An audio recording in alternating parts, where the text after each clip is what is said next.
Hi, everyone. Welcome to this co-event, Life of a Consultant by MBA Club and GBAP.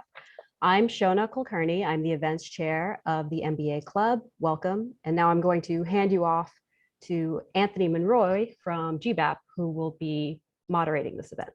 Anthony? Yeah, thank you, Shauna. Again, thank you everyone for coming into the event tonight, and welcome to the Life of Consultants event.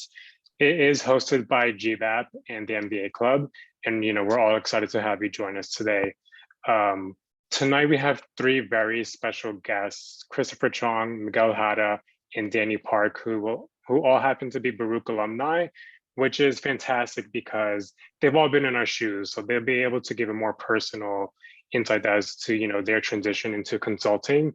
And so just to give some insights on the format of this event, it's a panel discussion where Shauna and I will ask our guests questions, and the final 15 minutes will be reserved for a Q&A, where we open the floor to you all to ask questions.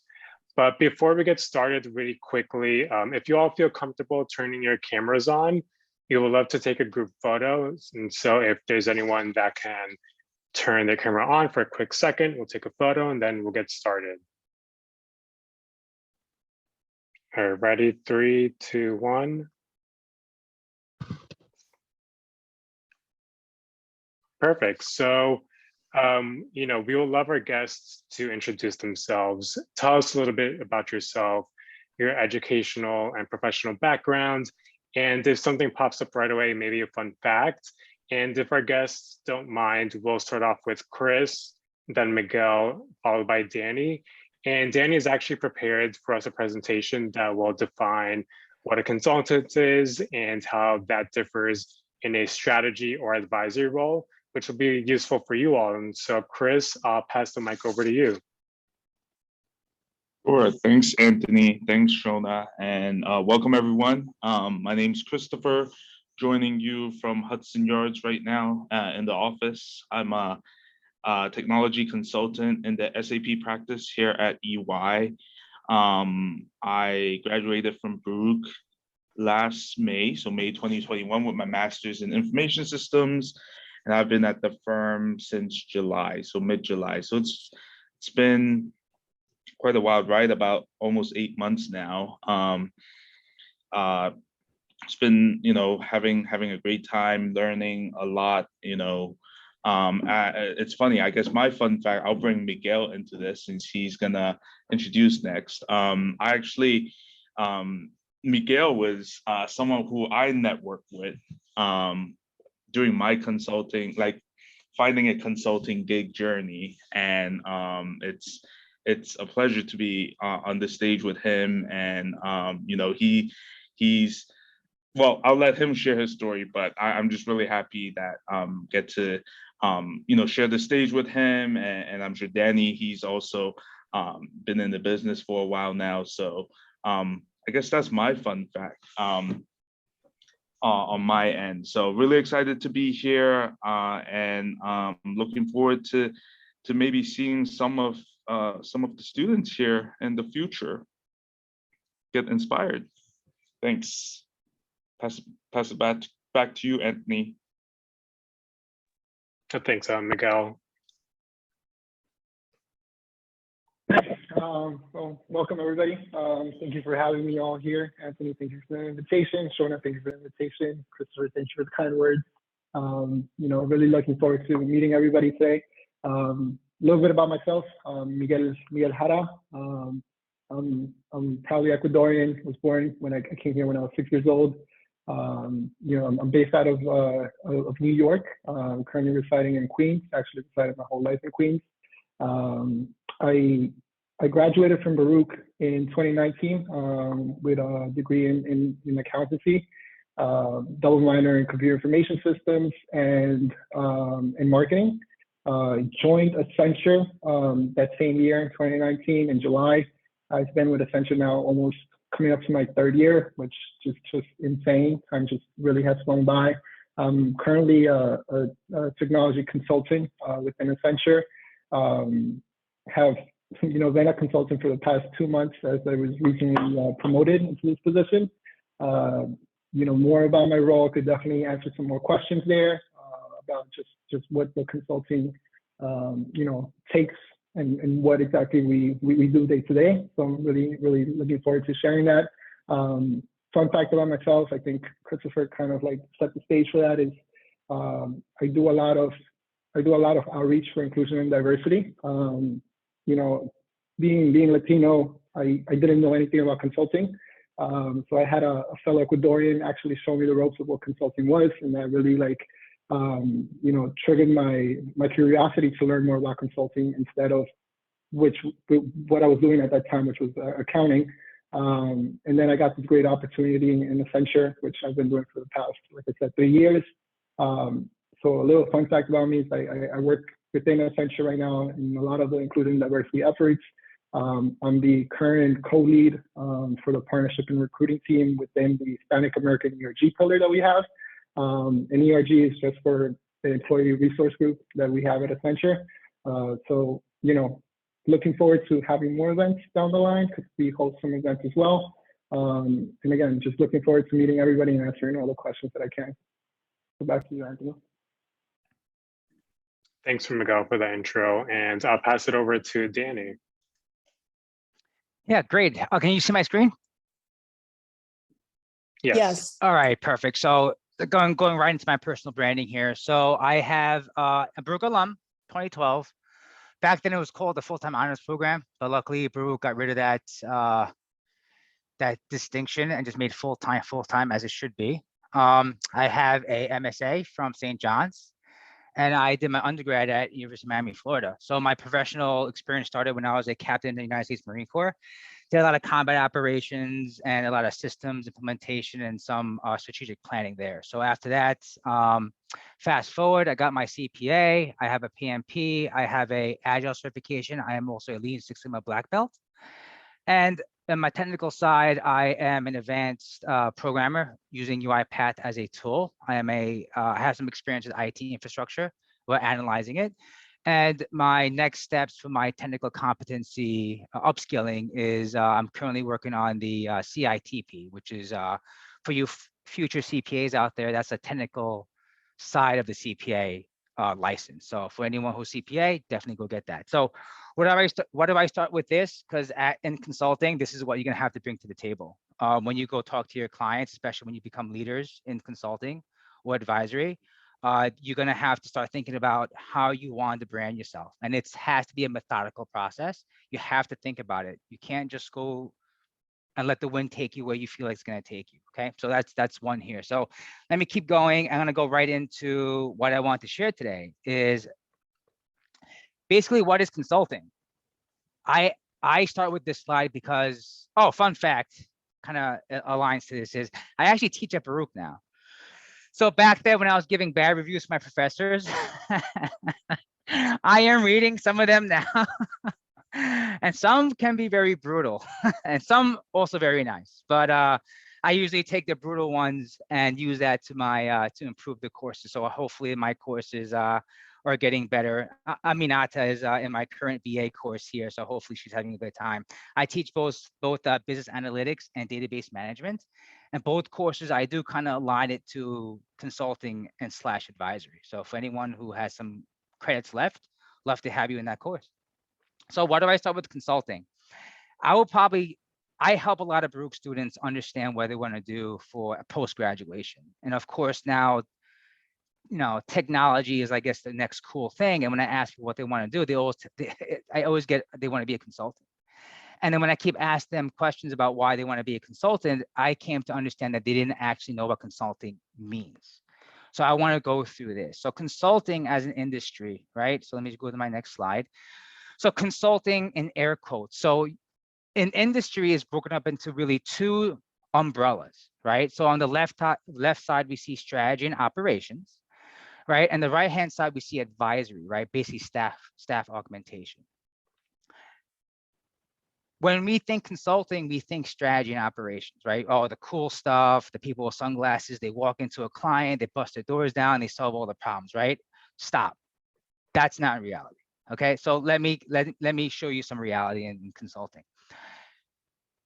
The strategy and ops side, yes, what you'll be doing, you're going to be solving new problems, right? You're going to be creating strategy. You're going to be creating staffing models around the strategy that you're advising on. You're going to create the staff profiles for the staffing model to support the strategy. You're going to be creating data plans, technology plans, tooling plans, KPI plans, all the types of plans.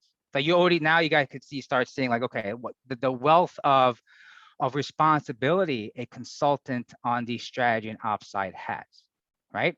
So what does your work-life balance look like, right? So basically your work-life balance, it really depends on what you're on the hook for. On the strategy side, you're on the hook for the right answers. Okay, so your day is going to be filled with working sessions with top-level client strategy teams, talking about experienced people, usually not directly in the C-suite, but people who are maybe a step removed from the C-suite, like your senior vice presidents, your experienced presidents, your top technology people, infrastructure people.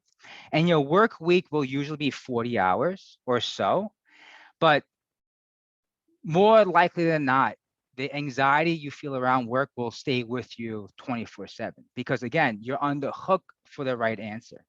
Okay, so now let's look on the other right-hand side, the other umbrella. So what we call consulting, there's another piece, right? We call it advisory. Otherwise known as staff augmentation, or also known as outsourcing. So this side of consulting, the industry still calls it consulting, but the actual day-to-day is gonna be very different, right? Because you're on the hook for different things.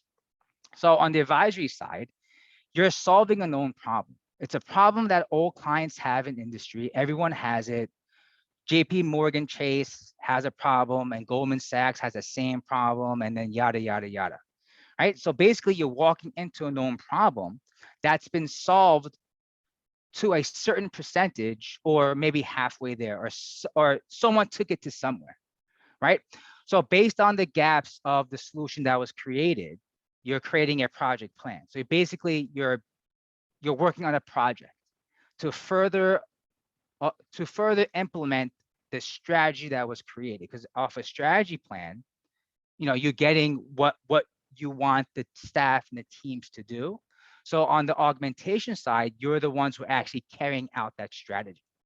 Okay, so when you see roles in consulting where you see project management, you see SAP implementation, you see Workiva, like usually the implementation stuff where you're actually doing something for the client, because the client either doesn't have the staff to do it, or they don't have the technical training to do it. That's what you're doing. We still call that consulting, but that is not strategy work. It's a completely different world. Right, and you see that reason why it's a different world is because you're tackling a known problem. It's not new. So you don't have to take the rigor and experience that you have to try to solve something that no one's been solved before, right? So when you look on the right, what are you on the hook for as compared to strategy when you're in the advisory side? In advisory, you're on the hook for doing the right action, right? Are you following the action plan? Right? How good are you executing it? Are you on time? Are you on budget? Are you within the scope? Right, so that side of consulting, the advisory side, right? I'll call it staff augmentation. I'm at a level here at PwC at the director level to where we actually just call it staff aug. So at the staff aug, you will probably see team members who are definitely working more than 50 hours a week.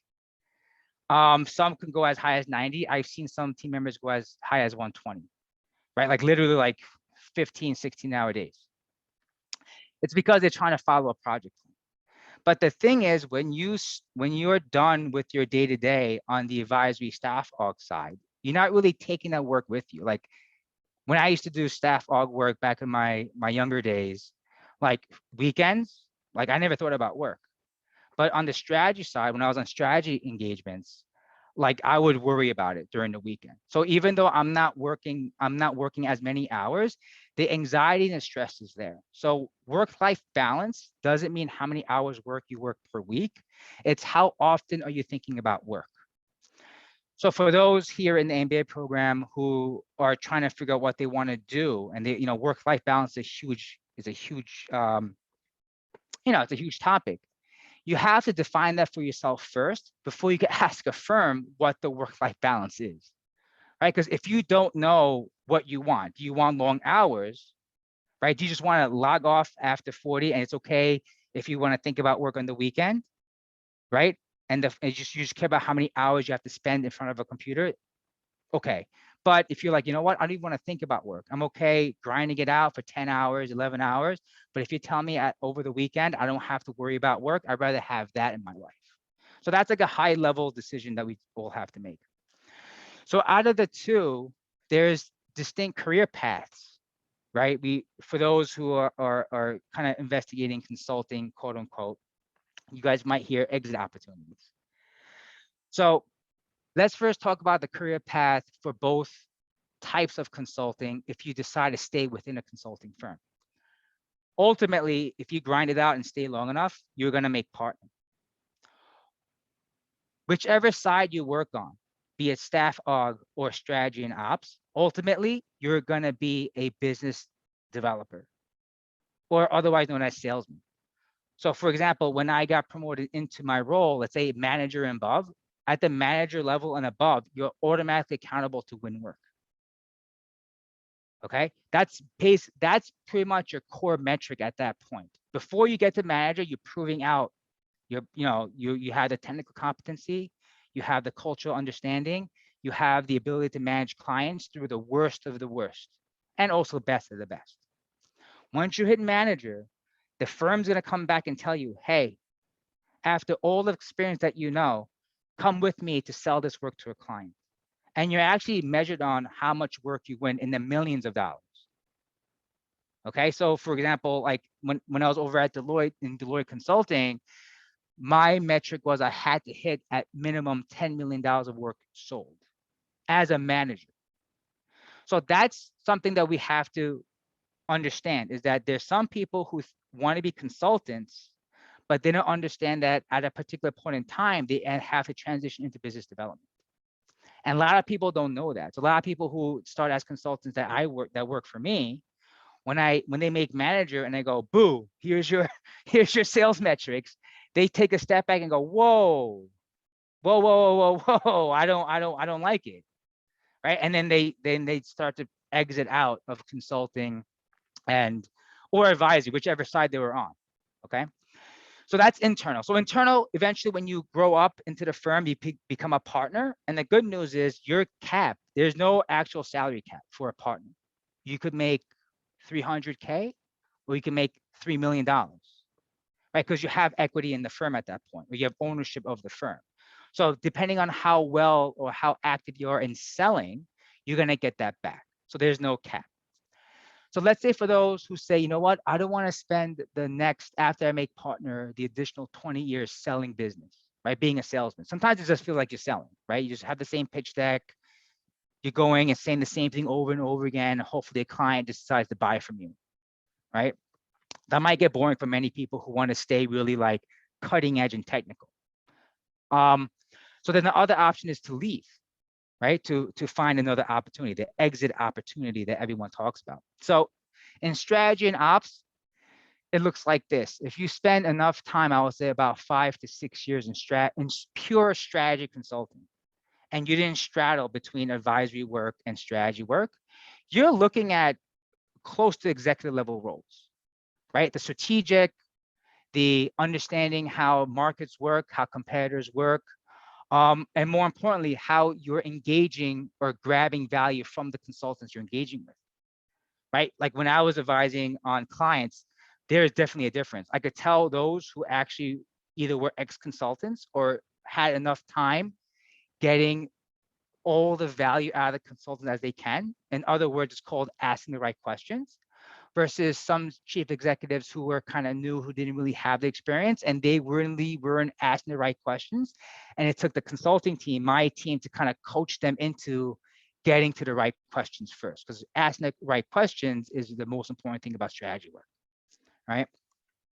On the staff aug side, if you choose to leave, your most of your opportunities are going to come at the senior functional level, like functional manager level role, like a director of portfolio management, right? Portfolio lead or things like that. Something project based, not strategic based. Because in staff aug, most of your time spent experience is implementing something or executing on a known plan, right? So your profile will most likely match those type of exit opportunities. So when you do exit between the two, the left-hand side, which is strategy and ops, that's more lucrative than the staff aug side, because nothing's going to beat executive level pay, right? He's not going to beat it. Functional managers will probably cap out around like 250 base, 300, with maybe a bonus around like, I don't know, maybe 50%. On the executive side, whatever your stock compensation says you make, that's what you make. You can make, golden umbrella. You could probably work for a year and just retire, for most of us, in the room, who just don't want to work anymore, right? So that's why I just want to first give a high level overview at a high level what consulting means. Because when I hear consultant and I ask people, they keep looking at the left-hand side. And here is why it's important for us to know as MBA graduates, right? So here's the two umbrellas, and here are all the firms. I wanna make sure that we understand this, because this is one of the pain points that I see young staff come into that work for me. Let's pick on Big Four for a moment. I like picking on the Big Four. Yes, PwC, EY, Deloitte, and I didn't put KPMG here. I should have, but KPMG, they always forgotten out of the four. But anyway, KPMG, I should. Oh boy, I'm gonna get in trouble. No, KPMG is a great firm. I just should have put them on here. But the Big Four, they have advisory services, but they also do break those two out, right? Like, you hear PwC Consulting or EY Consulting or Deloitte Consulting, fine, but when you're engaging with those recruiters, have specific conversations with them. And here's why. I've had team members of mine back when I was in staff aug who joined PwC Advisory, and they honestly thought it was strategy and, meaning it was strategy and operations. So PwC strategy and that organization does strategy and ops. PwC Advisory does the staff aug work. Two separate set of partners who are targeting two separate set of clients who ask for two separate set of things. Because solving a new problem is different than solving a known problem. The money and the billing looks completely different. So you notice here also EY Parthenon is different than EY Advisory. Deloitte Consulting, where I work for, is different than Deloitte Advisory. It's an enormous difference between the two. So for those who are going after consulting work, or jobs or roles, you got to ask yourself two things first. Do you want to do more strategy, or do you want to do staff augmentation? That's question one. The caveat I'll make is, don't just say you want to do strategy and ops because it sounds cooler. Because trust me, the level of anxiety you'll go through may not justify what you think is cool or what other people think about your job. Right? So first, reconcile that within yourselves. Then pick the firm. Make sure that when you're just talking with the firm, you're asking them the right questions. So here are the pure strategy and ops consulting firms: Bain & Company, McKinsey & Company, Boston Consulting Group, and Booz Allen Hamilton. There's several on the list, but these three here are the top of the food chain. Okay. Strategy and EY, they're great firms, but just understand that when you're talking to Bain & Company and you want to do staff aug work, you're not going to get it. Okay, so that's a big takeaway here from this slide. So after we figure out, right, do we want to do strategy and operations or staff aug or advisory? Now we answered that. Let's say we answered that, and we say, you know what? We picked a firm. We asked the right questions, and I want to go to PwC strategy N. The next thing you have to ask yourself is, what industry or sector do I want to be an expert in? There's no such a thing anymore as a general consultant. That doesn't exist. There's too much going on, too much money to be made, and clients are asking for specific subject matter expertise, especially on the strategy and ops side. Right? Because if we think about the strategy and ops side, how can we do all this coming right out of undergrad or coming right out of an MBA program without working at a leadership level? Right? Why would a client pay you money if you've never done any of this before? right? So we have to think about that. So ultimately, you have to pick an industry or a sector that you want to focus on. I'm not saying have one to be married to for the rest of your life. I'm saying have a preferred one that you enjoy, that you want to learn more about. Because a staff org, if you look at here, everything about industries are different. The regulations are different. The data that they use or they have to protect is different.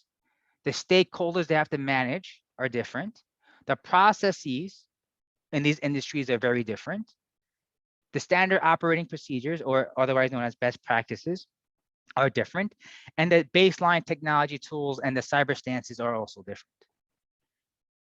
So you can't say that you want to be a consultant without answering any of these questions for yourself.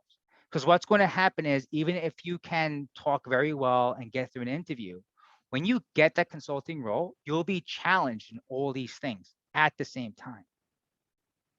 And that's where I see young consultants fail all the time. They wanted it, but they didn't understand what they're walking into. And when they walked into it, they said, you know what? This is not for me. And a lot of them end up having to go back to school to re-engineer their careers. So last thing why I wanted to enter in with this is that a lot of career changers, they want to go into consulting. And I always challenge that notion. I go, okay, you have, let's say 10 years in marketing. Why do you want to go to consulting? Like, you have to have a specific reason why. Not because it sounds cool, not because you think it's the future, because it's not, right? Because X, Y, and Z, some other reason someone told you. Picking a consulting career is a very personalized individual thing. And you should not make a decision based on what someone tells you about it. You should do your own research and see if this is right for me, because consulting is not right for many people. And there are many ways to get to success. There are many ways to get to the C-suite that we all want to get to.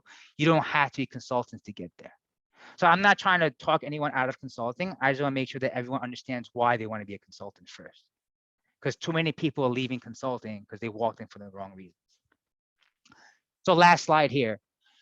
So, and I put this slide here because I kind of want to talk about the skill sets, experience needed between strategy and staff aug. Because the question always is, especially for the MBAs who don't really have work experience, they go, hey, you know, I'm fine. It's like, how do I get to strategy and operations? Like, I'm having a hard time. And then I always go to this slide. I go, and this is the slide I introduced myself with, right? I ask, hey, on these 4 pillars, these parameters, right? List all the things that you have. Based on what you have, will tell you what your profile fits best for these consulting companies that are assessing candidates. So for example, if you're really good technically, meaning let's say you were, 6 years and you were an accounting director or a finance director, or you were a solutions architect, right? Programming and coding, right? Or you were a lead developer for any of these tools, or you are the subject matter expert in enterprise, right? For example, SAP, Azure, Workday, just as example. Or you stood up cybersecurity stances for a software company, right? Maybe Red Hat, or let's say the government, right? And let's say while you're picking up that technical competency, you picked up some level of project and operation competency. If you're strong in these 2 areas and weaker in these 2 areas down here, so these 2 areas are research and academics. So basically, are you PhD minded or not? Because if you're going to solve a new problem, you better be PhD minded, right? Statistical, like scientific method, hypotheses, all that stuff, because you can't solve a new problem if you don't understand scientific method, right? And what's your professional experience like? Are you the deep industry and sector knowledge expert? Right? How can you build strategy around finance tech or finance modernization if you don't understand the finance industry? You don't understand the regulations, you don't understand the data, you don't understand the stakeholders, you don't understand anything about finance. How can you become a finance consultant on the strategy side? Short answer is you can't. You can, but you're not competitive enough for others. So that's where I tell people, I go, hey, do this. If you're stronger on the bottom, right? Meaning you're strong on the bottom, then you could go out for, you're more, you fit the profile for a strategy and ops person. If you're more on the top, you're probably more advisory, staff aug. right? For those who don't have either, it's usually, MBA grads or undergrad students who never worked, right? Who just, those went undergrad right to the MBA program. You will probably end up becoming the advisory first. And over time, you gain experience in the industry that you choose. Then you can switch over to the strategy side. So then the question always, so I'll end with this. I always get the question, well, I notice MBA grads getting into strategy side all the time. And I always say the truth. The truth is, companies that hire for strategy are not looking at your MBA degree. They're looking at your body of work.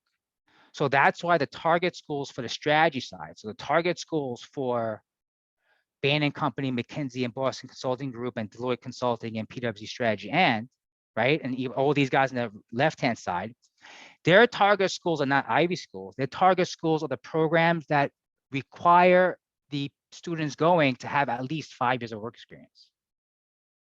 So when a recruiting strategy says we need to spend our time to limit our resources to get the exact candidate that we need, since on the strategy side, we require more time in the industry, all the strategy and ops recruiting strategies say we're going to go to the schools that require students to have 5 or more years of work experience. Because we know in that pool of talent, we're going to get the professional experience that we need to sell work. So FYI, for me to sell work, my clients ask me for my team. And my team, I give them basically this, like so-and-so, senior consultant, and I lay it out for them, like 15 years of yada, yada, yada, yada, yada, yada, right?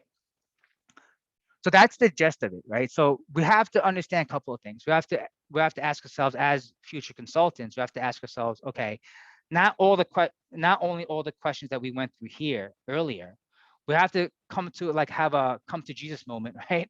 Or come to truth moment and say, where actually am I when it comes to the skill sets and experience that I need to be competitive in this industry?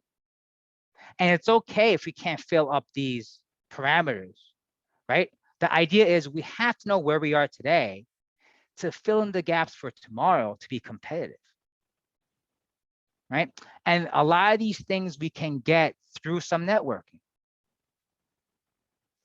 right? And also some actual uplift. So, I think earlier when I was showing my earlier side, there's a reason why I have a PMP. There's a reason why I have an Agile certification. There's the reason why I have a Lean Six Sigma black belt. There's a reason why I have a CPA. There's a reason why I'm going after my CITP. There's a reason why I'm a UiPath advanced developer. There's a reason why I listed the schools here, because that's my research and network, right? If I can't answer the question, I know someone who I'm really close with who could help me answer that question. And I listed my military experience and everything else, right? So we have to fill out that profile to be competitive for consulting. So I'll stop with that, Anthony. I think I'm good here, and I'll open for any questions. Me and the panelists for what else that the participants has as questions. Yeah, hope this was helpful. Yeah, thank you, Danny. It was really insightful, and hopefully everyone found that super helpful to distinguish the different roles in consulting. If anyone wants to, feel free and go ahead and ask the questions in the chat. I'll keep an eye on that. And if Shauna, if you want to go ahead and direct the first question to the panelists. Sure, great. Thank you so much. Thank you, Danny, for such an informative, high-level view of the consulting industry. I'm interested to see how Miguel and Chris could talk to us about how their previous experiences before they became consultants helped them in the career that they are at today. Danny talks so much about the spaces you could fill and what your skills and experiences are. Could you describe yours and how that has informed your place in the industry now?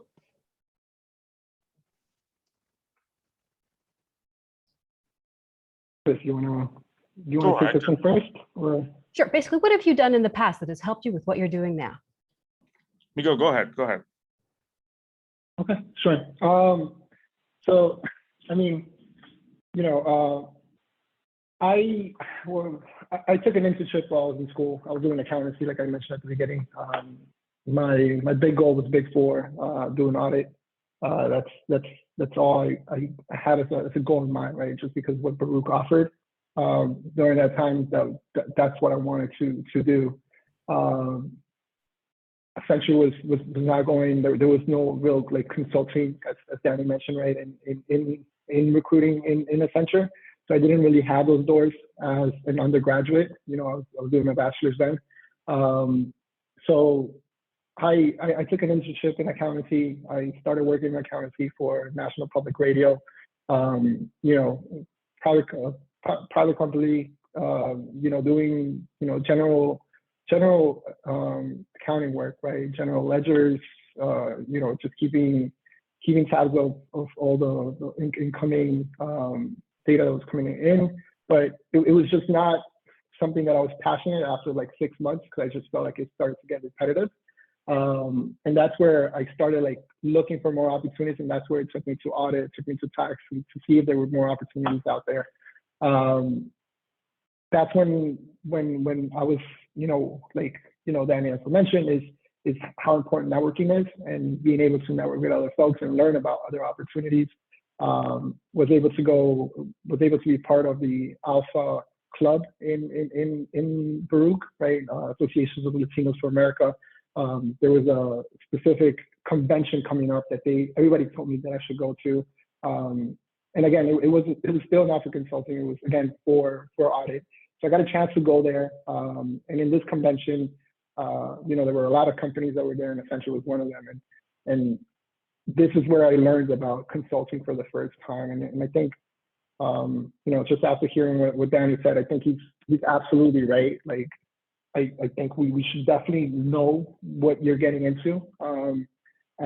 You know, when I heard about consulting from the convention, right, and a specific workshop that was held, they were describing, and Accenture was describing, right, because everybody has different messages as to how they want to recruit talent, was that they were working with, you know, blockchain. And that's kind of what piqued my interest, because I was like into crypto. And I started learning about not only what the mission of the company was, but also what consulting was and what other companies provide you consulting, right? And then I found out the Big Four also provided consulting, which was like, why was I not like looking into this before? I would say that my connecting it back to how my past experience kind of like helped me into that role was, you know, definitely had, you know, the soft skills that I was getting from accountancy, learning about accountancy as a whole. But I would say that not every single company, but most companies provide you like development programs when you're coming out of school in order to provide you, you know, a kind of a path of where you want to go to. Accenture provided that path, right? I think there are other consulting firms that also do this, but it gives you kind of like a 2-year window to be an analyst, right? And learn about like all these consulting skills, and then, you know, build on those skills and kind of find your niche of what you are good at. So for my specific case, right, I came from NPR, I came from accountancy. So business/media was my experience. And again, referencing back to the presentation that I made, that was like kind of like my industry experience as a whole when I came in as an analyst for Accenture, right? So my goal was honestly to do media and target media, and Accenture provides that pillar for an opportunity there, but it just didn't work out. I went into a project, right? Projects are, you know, sometimes very short depending on what your scope of work is. I didn't click with the client. I didn't click with the teammates that was put in the team. But that's the whole point of these 2 years of this development program, right? To be able to give an opportunity to different sectors, into different work. And I was fortunate enough to, after that, you know, be able to, again, continue networking. I feel like such a basis of consulting is networking. I was able to kind of find my next role in life sciences. I have no experience in life sciences. I hated science when I was in school. And I got this really neat role with a pharmaceutical client that I've been working for the past year in different projects within the client. And it's just because I love the team. I love the work that I'm doing.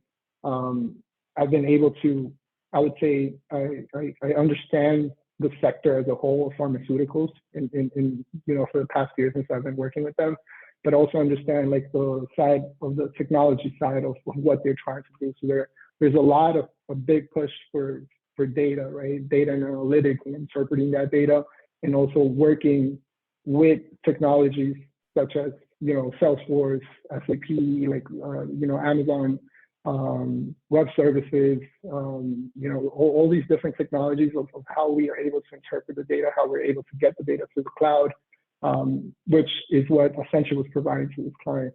So over the past year, I've been building skills, right? And like I mentioned before, I was recently promoted to a consultant, because after the 2 years, if you go through the path of where you're learning your specific skills, you become and you learn about your specific skills into one item, into one industry. My specific skills was more in like delivery excellence, which is what we call it, like delivering a specific project from end to end. I love the work that I was doing, but I wanted to grow a little bit even more and become like this product manager, which still kind of falls in consulting because we're still helping the client with a specific product.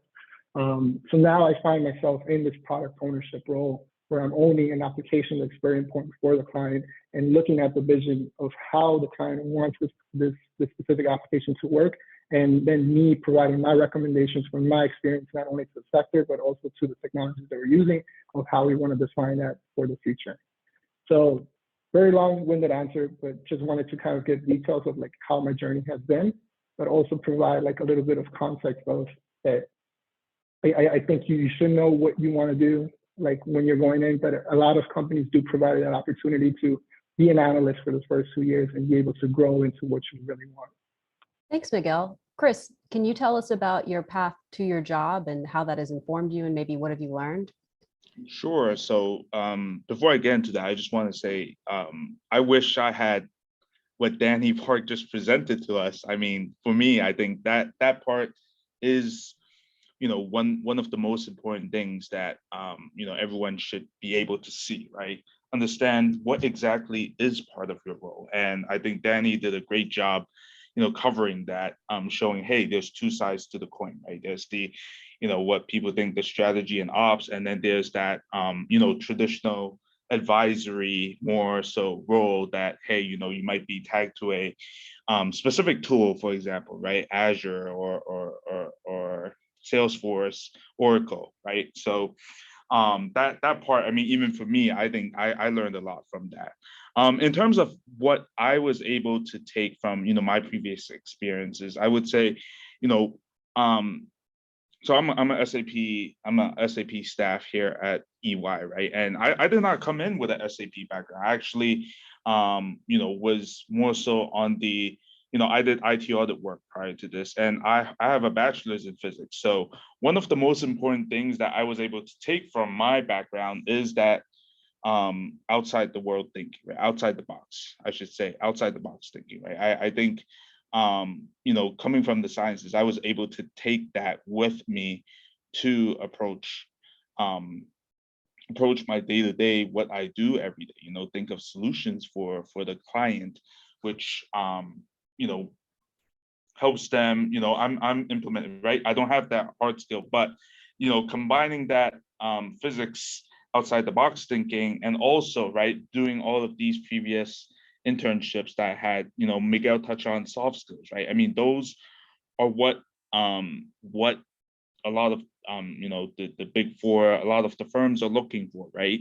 They, like I said, I didn't come in with SAP skills. I don't know what, the T codes are. And you guys are probably like, what is he even saying? What's a T code, right? So, these technical things you get to learn on the job. Miguel brought up development programs, same thing, right? At EY, Accenture, I'm sure Deloitte, all of these different firms also do those, where you're able to kind of build those skills in the beginning. So long story short, you take your background, which, I meet people who are like English majors, or like they did like a bachelor's in dance and then a master's in, I don't know, accounting, and now they're in a consulting role. So they were able to pivot their way and find that path that, hey, even though I majored in dance, I took courses that were able to help me get to this consulting role. So, I encourage you guys out there, kind of have that mindset, like I said, take that presentation just now, what Danny showed, and like, think about what you want in a career, because, consulting is sexy and all, but at the same time, is it for everyone? That's one of the things, right? The time aspect, right? I mean, I've had my 17-hour days, right? My project right now, I'm on a consumer products and retail client, and there's tough times too, right? So so I just wanted to bring that out there. And I know the question was really about what I was able to bring in, but I'm learning along the way just as well. That's really inspiring. So all of you have touched upon, and maybe Christopher more in a previous conversation that we've had that's not been recorded, but all of you have touched upon the importance of networking to bring success in this industry and field. But networking is the kind of thing that people prescribe all the time without telling us exactly what that means, or how to go about it, or how to do it in a way that feels organic. What methods or methodologies have you used to expand your network in a way that doesn't feel mercenary, that feels true to yourself?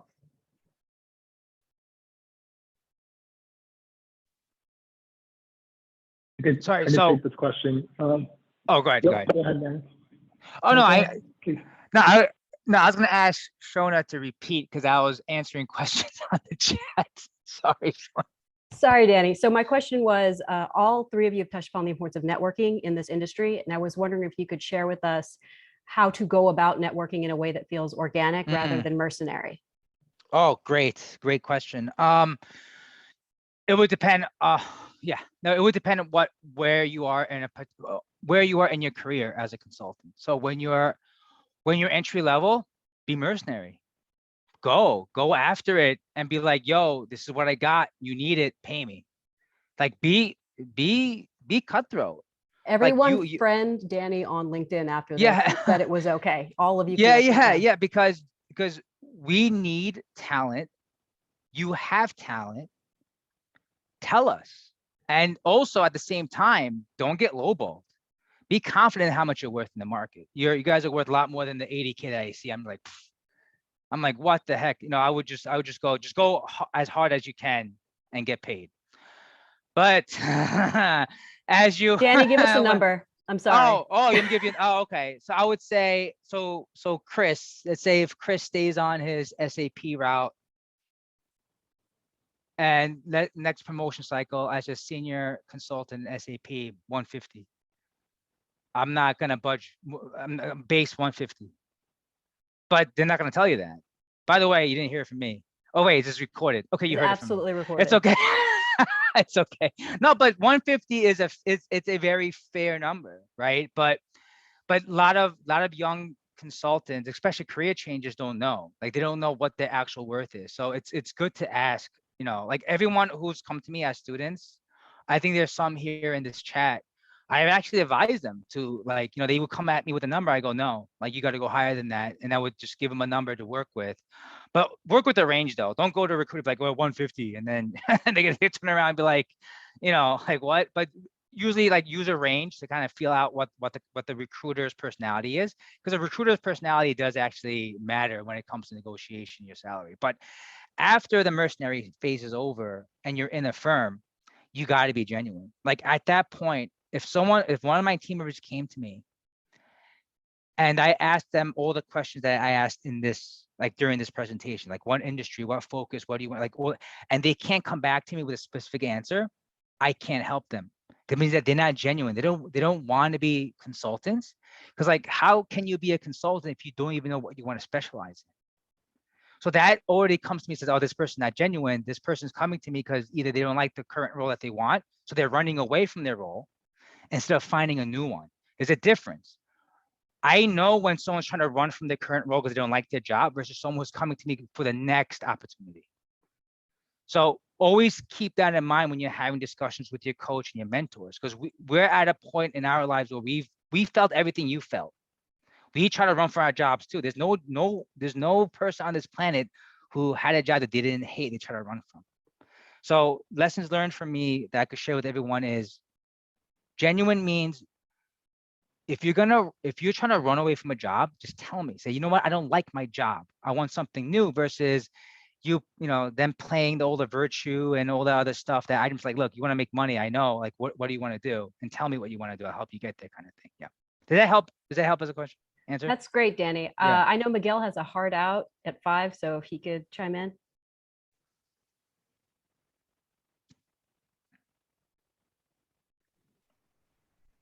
Miguel, we don't hear you. Can you hear me now? Yes. Yep. Okay, cool. I was just saying I have a client call on a Friday at 5 o'clock, which is going to be fun. But what I wanted to say in regards to networking, I think Danny hit most of the points there. I think it depends where you are, right, and what you're looking for in order to receive back from the person that you are trying to talk to. My specific approach, and I think everybody kind of has their own way of going about it. I started being a little bit more strategic. Well, started being more strategic is actually the words I should use once I joined Accenture, just because I felt that I could get overwhelmed with trying to reach out to too many people and getting too many feedback back, which is also a problem. Like I mentioned in my story, right, I wanted to capture and look for an opportunity in media, right? So I reached out to people that I was meeting in events. So Accenture hosts like a lot of happy hours. So there's a lot of happy hours. That's a part of consulting, apparently, where you have to meet people, right? And then there were a lot of events that you also meet a lot of people. And this is pre-COVID, right? During COVID, it's become a little bit harder, but a lot of folks are open to having put some time in their calendar and then being able to follow up with them and talk to them. But again, I had a strategic focus once in Accenture of looking for where I wanted to go. And then once I wanted to go into a project for life sciences, I reached out to people that I saw in life sciences. My specific strategy, right, was I wanted to focus on Salesforce Marketing Cloud. I saw that a lot of people were using Salesforce within life sciences, and that they were using specifically this one component, which was within Salesforce, that was called Viva. It was like most of those pharmaceutical companies use Viva. So I kind of edged my way in, trying to talk and finding folks that could discuss that. From a school perspective, I think, like Dan said, right, just make sure to reach out as many people as you meet. Some people might not answer because we do have, like we've discussed in this call, very busy schedules. But for myself, for instance, if you give me the maximum 10 days is usually when I respond in LinkedIn. So I'll make sure to drop my LinkedIn if anybody got any additional questions after the call. But reach out, be curious, ask questions, try finding out specifically what about consulting it is that you want to do. I had a call with Chris on a Saturday, right? I remember it was at 12 o'clock in the afternoon, right? I wasn't able to meet during the week, but he was having an interview with Accenture, and I saw how much he wanted an opportunity within consulting. I saw that he was very interested. I met him in one of the events I think we were hosting. But just be able to network yourself out, be able to put yourself out, have your story ready. Don't come unprepared for a call. That's as much as I tell some folks, right? It's great to network, but network with a purpose, right? And that purpose is coming in prepared and coming prepared with questions.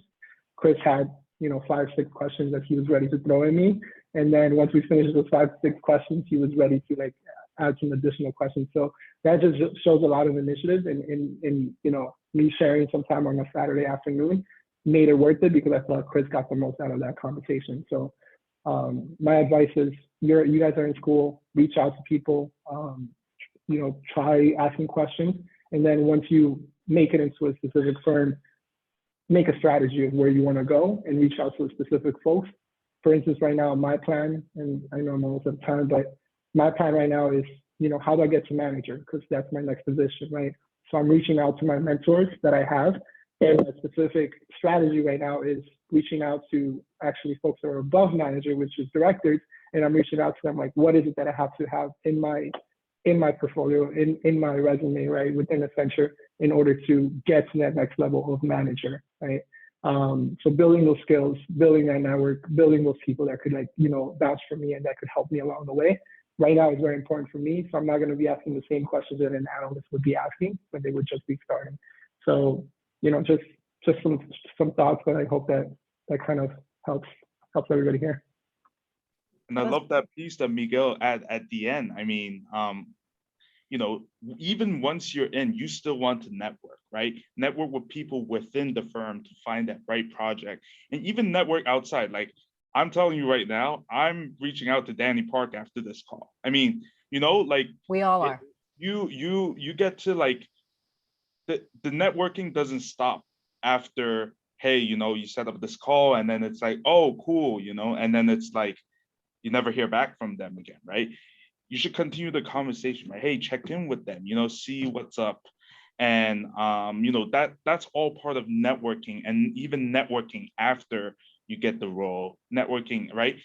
You want to, you know, I'm 8 months in, and like, you know, we have a program where it's like after 2 years, you know, you get promoted to senior, right? You want to be working as a senior during that first year, if anything, if it's possible, right? So that, you know, when we have business cases where we need to showcase, hey, this is why I should, you know, I'm deserve to be promoted, right? So you want to be working at that level, right?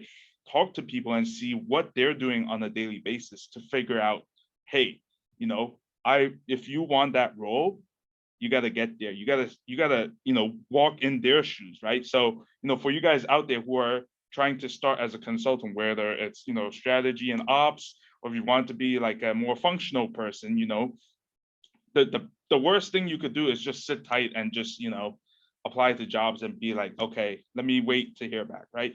You want to know what people are doing. You want to understand what the role is. Thanks so much. That was excellent. I think we're about at time, everybody. I am putting the link trees to both of our clubs to see future events, but in the meantime, thank you so much to our guests. What an incredible event. Thank you to everyone who attended. Please remember that you are all best friends with Danny Park now, and that you can call him for anything. He will help you move if necessary. And I'll hit GBAP. Do you have any Yeah, thank you, last Shauna. words? And again, to our other guests, thank you so much for coming in today. You know, I really wanted this event to show people, you know, what are the differences in consulting. That way, when you apply for jobs, you really can make an informed decision. And to our guests, thank you so much. And please look forward to our future events on GBAP side and the MBA Club. Thanks, everyone. Goodbye. Thank you, everyone. Thank you. Thank you. Thank you.